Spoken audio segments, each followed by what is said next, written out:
नमस्कार, आप देख रहे हैं नई आवाज न्यूज चैनल। मैं हूं आपके साथ अंशु। खबरों का रुख करते हैं। लक्सर भारतीय किसान संघ अपनी मांगों को लेकर पिछले कई दिनों से गन्ना समिति परिसर में धरने पर बैठे हुए हैं। आज धरने में खानपुर विधायक उमेश कुमार शर्मा भी भारतीय किसान संघ के धरने में पहुंचे। वहां पहुंचकर उन्होंने जल्द ही सरकार से वार्ता कर समस्या का समाधान कराया जाएगा कहा। वहीं भारतीय किसान संघ में कहा, जब तक सरकार गन्ने का भाव क्लियर नहीं करती तब तक हमारा धरना जारी रहेगा। उन्होंने कहा, भारतीय किसान संघ के धरने को अब उग्र रूप देने की तैयारी की जा रही है, जिसमें सभी संगठनों से वार्ता कर आगे के कार्यक्रम की रूपरेखा तैयार की जाएगी। लक्सर से नई आवाज न्यूज के लिए अमन चौधरी की खास रिपोर्ट। मंत्री से बात की, क्या रहेगा, किस तरह से मदद करेंगे आप? भारतीय किसान संघ के जो पदाधिकारी हैं और उनके साथी सहयोगी जो हैं पिछले 14 दिन से हड़ताल पर बैठे हैं और उनकी जो मुख्य मांगे हैं वो ये है कि एक तो गन्ना मूल्य जो है वो घोषित किया जाए तत्काल। दूसरी बात, उनका कहना है कि जो अन्य राज्यों में, पंजाब में और अन्य जगहों पर जो गन्ने का मूल्य है उसके बराबर मिले, और नहीं तो जो 425 रुपए का रेट जो चरखी वाले ले रहे हैं कम से कम उतना रेट दिया जाए।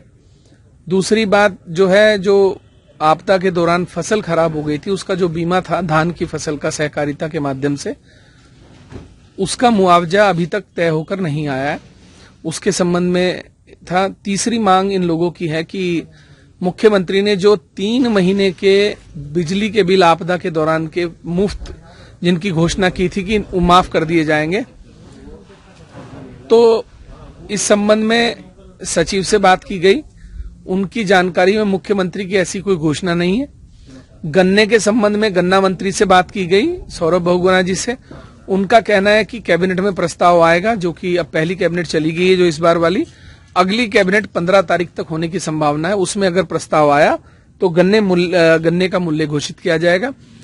तीसरी मांग जो थी वो ये थी कि जो धान की फसल नष्ट हो गई थी आपदा के दौरान, उसके संबंध में मुख्य कृषि अधिकारी जो हैं जिले के, देवरारी जी, उनसे बात की। वो भी कोई साफ साफ नहीं बता पाए कि क्या वर्तमान में स्थिति है। मुआवजा जो बीमा फसल का हुआ तो मुआवजा मिलेगा या नहीं मिलेगा, उसका सर्वे हुआ या नहीं हुआ, वो खुद इतने कंफ्यूज हैं कि उनसे क्या अपेक्षाएं की जाएं। तो कुल मिलाकर जिले के किसान के साथ पूर्ण रूप से धोखा किया गया। बिजली के बिल माफी का जो एक झूठा शिगुफा इनके स्थानीय नेताओं ने छोड़ा था, उसकी सच्चाई भी आज पता लग गई। अब जो इनके शिवकांत जी हैं जो उत्तर प्रदेश और उत्तराखंड का कार्यभार देखते हैं, उन्होंने भी इसके संबंध में अपनी जांच कर ली है, पुष्टि कर ली है। वो भी समझ गए इस बात को कि बिल माफी, जो किसानों को बिल माफ करने की बात की गई थी, वो पूर्णतः झूठ था और एक ऐसा झूठ का पुलिंदा और एक शिगुफा छोड़ा गया था ताकि किसान जो है उस समय हल्ला ना करें। मुझे लगता है कुल मिलाकर तीनों मांगे ऐसी हैं जो बहुत महत्वपूर्ण है और पूरी की जानी चाहिए। इसके संबंध में संबंधित अधिकारियों से भी बात की और मैं मुख्यमंत्री से भी बात करूंगा। दूसरी बात, हमारे यहाँ के तटबंध का मुद्दा जो है वो भी बहुत गंभीर है। हमारे यहाँ के तटबंध जो आपदा के दौरान टूट गए थे, उन पर अभी तक सरकार संवेदनशील नहीं हुई, और जो हवाई मंत्री हैं जिनको मंत्रालय कम और बाबागिरी में ज्यादा विश्वास रखते हैं, सतपाल महाराज जी, वो हमारे तटबंधों को लेकर बिल्कुल भी संवेदनशील और गंभीर नहीं है। तो मेरा उनसे कहना है कि या तो समझ जाएं, वरना पिछली बार तो मैंने विधानसभा में आपको समझाया था और इस बार मैं आपको सड़क पर समझाऊंगा। फिर आप ये मत कहिएगा कि ये क्या हुआ। इसको चेतावनी समझिए या मेरी सलाह मानिए। आप राजनीतिक दल से हो सकते हैं, लेकिन मंत्री बनने के बाद आप पूर्ण विभाग के मंत्री हैं और किसान किसी राजनीतिक दल का हिस्सा नहीं है। अगर किसानों की कोई समस्या है तो उसको आपको राजनीति से ऊपर उठकर गंभीरता से लेना चाहिए और उसका हल निकालना चाहिए। बहुत बढ़िया बात कही गई, सही बात है, दोनों चीज आ गई। अरे सीएम ने करी नहीं है, तुम लोग उड़ाते हो, फिर मेरे अभी मैं कुछ कह दूंगा ना, तुम लोग चला देते हो। वो उनके जो छुटभइये नेताओं को पकड़ के उनकी बाइट लेके। मेरा नाम शिवकांत दीक्षित है। मैं भारतीय किसान संघ का उत्तर प्रदेश और उत्तराखंड का संगठन मंत्री हूं। भारतीय किसान संघ हमारी लक्सर इकाई के द्वारा यहाँ पिछले 14 दिन से गन्ना भाव को बढ़ाने के लिए, गन्ना के मूल्य को बढ़ाने के लिए आंदोलन चल रहा है, धरना चल रहा है।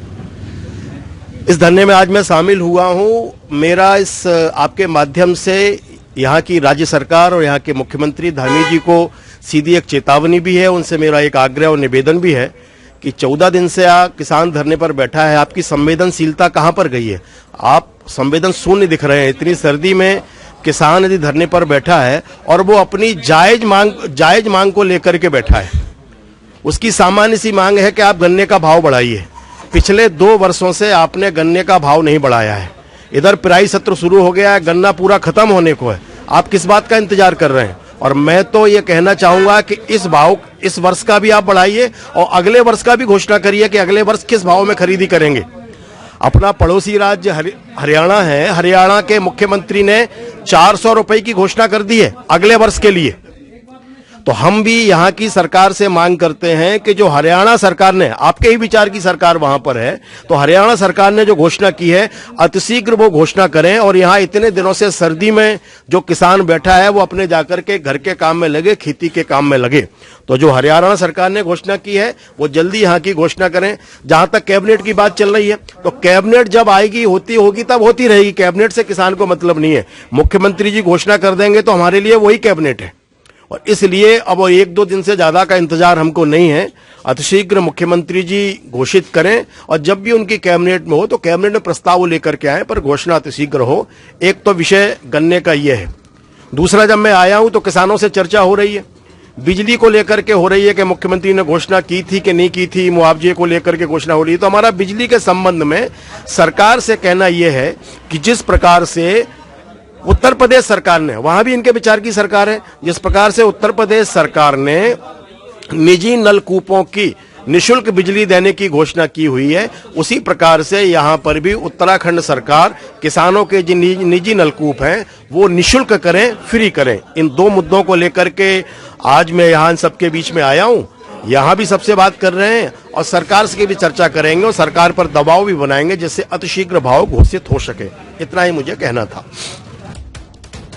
तो फिलहाल की छोटी बड़ी खबरों में बस इतना ही। बाकी की तमाम खबरों को देखने के लिए देखते रहिए नई आवाज न्यूज चैनल। नमस्कार।